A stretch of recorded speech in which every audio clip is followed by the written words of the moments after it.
સરકાર નિશ્ચિત છે કે ભાજપની જ બનવાની છે, કેમ કે લોકોએ નક્કી કરી લીધું છે કમળને મત એટલે વિકાસનો મત. ખૂબ શાંતિથી અમે પ્રચાર પ્રસાર કરીએ છીએ. આમ આદમી જે છે એની સાથે અમે આમ આદમી જ છીએ.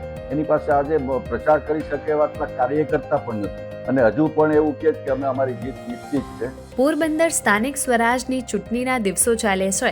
હાલ ચૂંટણી પ્રચાર પણ પૂરજોશમાં ચાલી રહ્યો છે. ભાજપ વિકાસના મુદ્દે ચૂંટણી લડી રહ્યું છે. આમ આદમી પાર્ટી જનતાના મુદ્દા પર ચૂંટણી પ્રચાર કરી રહ્યું છે.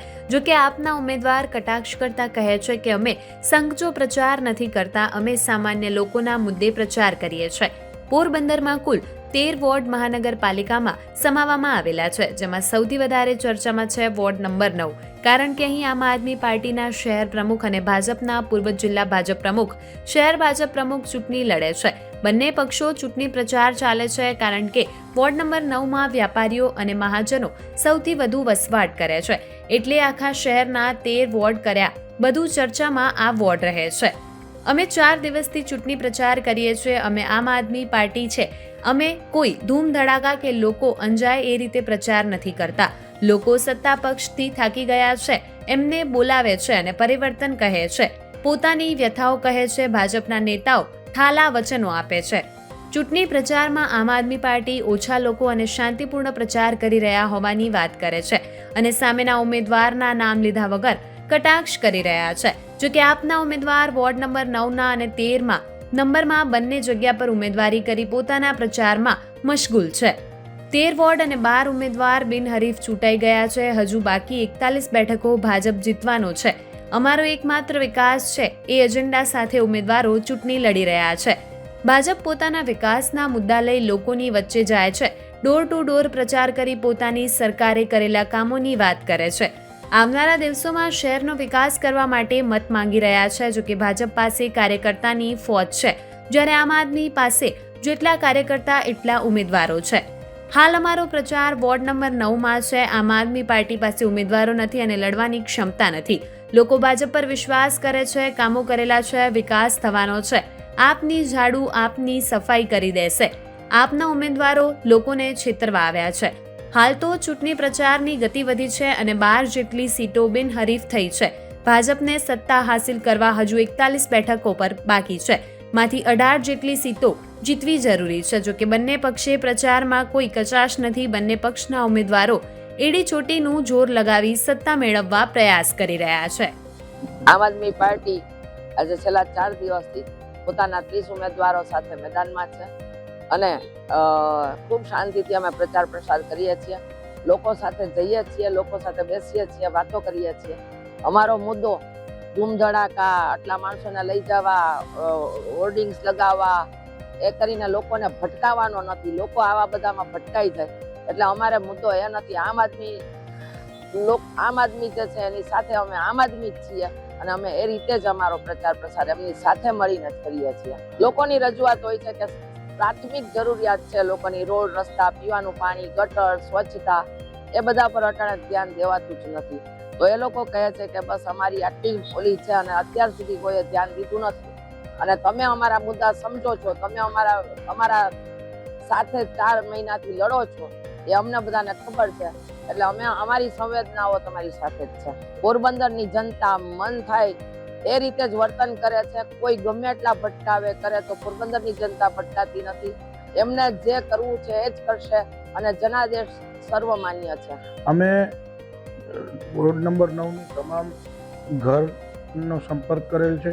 તમામ લોકોનો એક જ પ્રતિસાદ છે કે ભાજપ લોકો સાથે છે અને વિકાસ સાથે છે. સામે પક્ષે લોકો આ ચૂંટણી છે, હરેક લોકોને પ્રચાર કરવાની છૂટ છે, હરેક પાર્ટીને પ્રચાર કરવાની છૂટ છે. બધા પોતપોતાની રીતે પ્રચાર કરી રહ્યા છે, પણ લોકોનો પ્રતિસાદ ભાજપ તરફી છે તે સંપૂર્ણ રીતે સ્પષ્ટ છે. સરકાર નિશ્ચિત છે કે ભાજપની જ બનવાની છે, કેમ કે લોકોએ નક્કી કરી લીધું છે કે આપણે મત તો કમળને જ આપવાનો છે, કેમ કે કમળને મત એટલે વિકાસનો મત. એટલે એ સ્પષ્ટ છે અને લોકો જે પાયાના કામ જે પોરબંદરના બહારના વિસ્તારમાં ચાલુ છે, પ્રગતિમાં છે અને જે મિડ ઓફ ધી સિટી છે, જે મધ્ય સિટી કહેવાય, એમાં તો તમામ પાયાના કામ થઈ ગયેલા છે.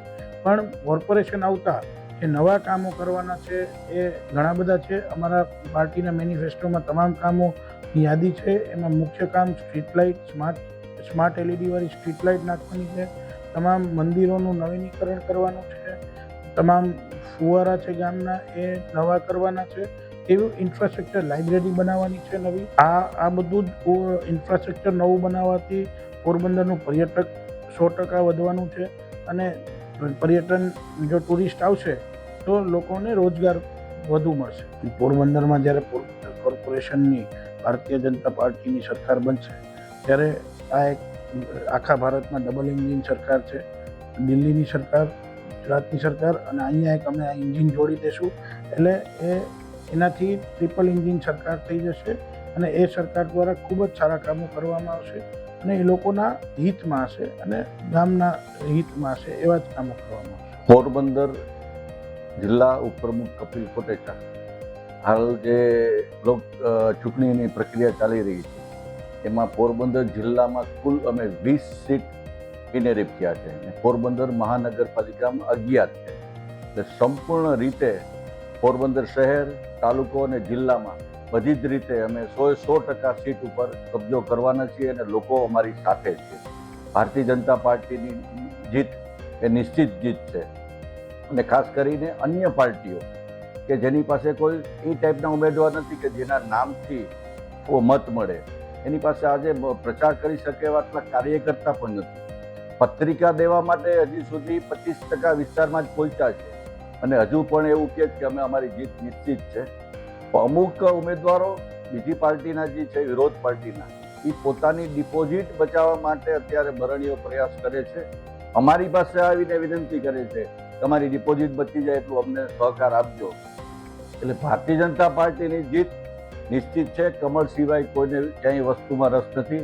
લોકો નરેન્દ્રભાઈ મોદી, પોરબંદરના સાંસદ અમારા ડૉક્ટર મનસુખભાઈ માંડવિયા સાહેબ, પોરબંદરના કેબિનેટ મંત્રી માનનીય અર્જુનભાઈ મોઢવાડિયા અને ચેતનાબેનની જે ડૉક્ટર ચેતનાબેનની જે ટીમ છે એની ઉપર સંપૂર્ણ વિશ્વાસ છે. અને હું પોરબંદર જિલ્લાની સમગ્ર જનતાને એક વિનંતી કરું છું કે તમારો મત એવા ઉમેદવારોને આપો કે જે જીતવાના છે, જીતીને તમારી પાસે આવે અને જે સરકાર બનતી હોય એની સાથે જ રહેવાય. હારેલા ઉમેદવારને આપણો મત આપી અને આપણો કિંમતી મત વેડફાય નહીં. લોકશાહીમાં તમારા મતની કિંમત છે. જે સરકાર અહીંયા પોરબંદરમાં છે એ જ ગુજરાતમાં છે અને એ જ ભારત સરકારમાં છે. એટલે અવિરત ગ્રાન્ટ અને વિકાસના કામો એ ભારતીય જનતા પાર્ટી લઈ આવશે અને ખૂબ જ સારી રીતે આખો જિલ્લો ડેવલપ કરશું. અને મહાનગરપાલિકા માટે અમારે અનેક પ્રોજેક્ટ બનેલા છે. એ પણ ખૂબ સારી ક્વોલિટી, સારી રીતે અને યોગ્ય રીતે પ્રજાને સાથે રાખીને, પ્રજા પાસેથી મંતવ્ય લઈને, એના વિચારો જાણીને આ બધા પ્રોજેક્ટો મેં બનાવ્યા છે. ભારતીય જનતા પાર્ટી 100% સીટ જીતવાની છે એ નિશ્ચિત છે. કારણ કે પ્રજાનો પ્રેમ, પ્રજાની લાગણી માનનીય નરેન્દ્રભાઈ મોદી સાથે છે. હું વિશ્વાસ અને વચન સાથે આપની સાથે બંધાવું છું કે તમારા પૂરેપૂરા કામો અમે સંપૂર્ણ સંતોષકારક કરીશું. વિરોધ પક્ષના જે ઉમેદવારો પ્રચાર કરવા માટે નીકળે છે એને પોતાના વિસ્તારની ખબર નથી કે પોતે કયા વિસ્તારના ઉમેદવાર છે. અન્ય વોર્ડમાં જઈને પ્રચાર કરે છે ત્યારે ત્યાંના રહેવાસી મતદારો એવું કહે છે કે ભાઈ આ વોર્ડ તમારો નથી, તમે ખોટા આટા મારો છો. આનાથી પણ ખૂબ મોટી હાલત એવી થાય છે કે અમુક લોકો તો નીકળ્યા જ નથી, ખબર છે કે હારી જાય તો શા માટે ખર્ચ કરવો. આવી સ્થિતિમાં ભારતીય જનતા પાર્ટી 100% 52 સીટ ઉપર કમળ ખીલાવવાની છે નિશ્ચિત છે. રોજ નવા અપડેટ્સ જોવા માટે અમારા પેજને ફોલો કરવાનું ભૂલશો નહીં.